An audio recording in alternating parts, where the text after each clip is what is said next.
He scraped dry paint off the wall, mixed it with clean water to make pigment, then took out his long-treasured fishbone as a brush. Though his tools were extremely simple, his superb painting skills remained unaffected. First, a beautiful lotus flower, then perfect curves. Every stroke was as neat as if printed, extremely precise and lifelike. Moments later, a counterfeit stamp good enough to fool anyone was finished. He planned to use this fake stamp. To escape from this isolated prison, prisoners only had one chance to send letters each month, and they had to pay $10 first, but he had no money at all. While the guard wasn't looking, he slipped the letter into the mailbag. He prayed the letter would be sent as soon as possible. Before long, he was successfully bailed out by a mysterious person.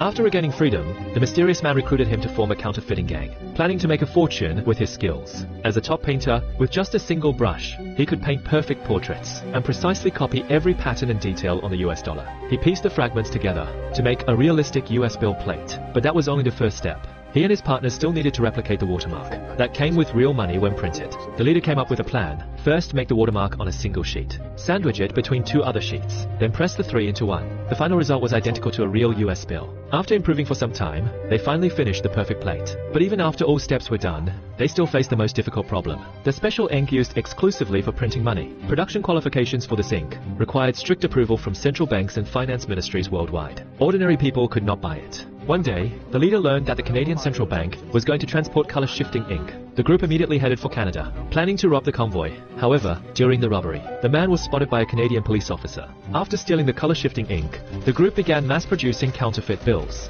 Their high-quality fake money was almost impossible to distinguish from real bills. As a result, they gained more and more customers. But one day, an international police officer pretended to be a customer they had been targeted.